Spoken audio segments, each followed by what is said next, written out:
अंतिम सत्य, जब सब कुछ समाप्त हो जाता है तो क्या बचता है? ईशा उपनिषद, भगवद गीता, कारह और ऋग्वेद पर आधारित।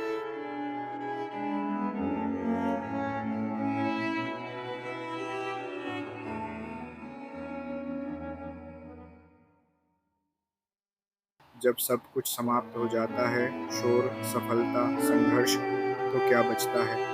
उपनिषदों के ऋषियों ने कहा है, पूर्णमदः पूर्णमिदं पूर्णात् पूर्णमुदच्यते।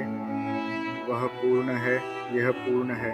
पूर्ण से ही पूर्ण उत्पन्न होता है। सृष्टि से पहले भी पूर्ण था। सब कुछ समाप्त होने के बाद भी पूर्ण ही रहता है।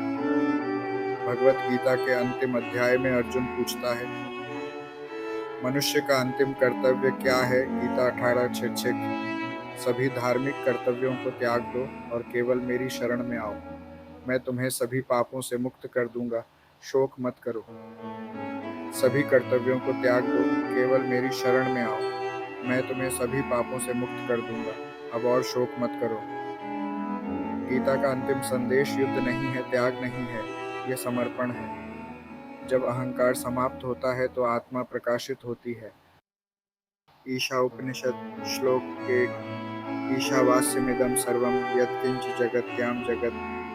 यह सब, इस संसार में जो कुछ भी गतिमान है, ईश्वर से व्याप्त है। ऐसा कुछ भी नहीं है जो ईश्वर न हो। आप जिस हवा में सांस लेते हैं, जो हाथ थामते हैं, जो आंसू गिरते हैं, ये सभी एक ही सत्ता से भरे हुए हैं।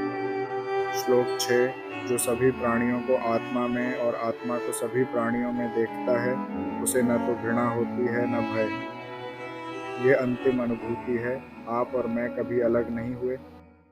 नदी, सूर्य, धूल, स्वप्न, ये सब भगवान स्वयं के साथ खेल रहे हैं। ऋग्वेद 10:90 पुरुष सूक्त। सहस्र शीर्षा पुरुषः सहस्राक्षः सहस्रपात्। इस ब्रह्मांडीय सत्ता के 1000 सिर, 1000 आंखें, 1000 पैर हैं।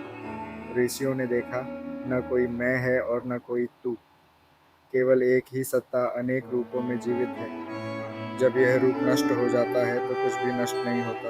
यह केवल उस पूर्ण में लौट जाता है जहाँ से यह आया था। अगर आप अभी अपनी आंखें बंद कर लें और सारे विचारों को छोड़ दें तो क्या बचेगा? वह कोई ध्वनि नहीं है, कोई नाम नहीं है, यहाँ तक कि AUM भी नहीं।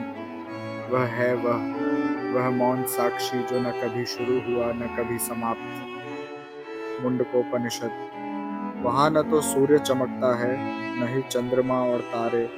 सब कुछ उसी में चमकता हुआ प्रतीत होता है। वहाँ न सूर्य चमकता है, न चंद्रमा और न ही तारे। उसके प्रकाश से बाकी सब चमकता है। वह प्रकाश तुम हो। तुम संसार में नहीं हो, संसार तुम में है। जब शरीर समाप्त हो जाता है, जब यादें धुंधली पड़ जाती हैं, जब मैं भी विलीन हो जाता है, तब भी कुछ देखता है, तब भी प्रेम करता है, तब भी है। वही आत्मा है, वही ईश्वर है, वही तुम हो। छांदोग्य उपनिषद। तत्त्वमसि तू ही वह है। बाकी सब तो बस एक कहानी थी, यही सत्य है।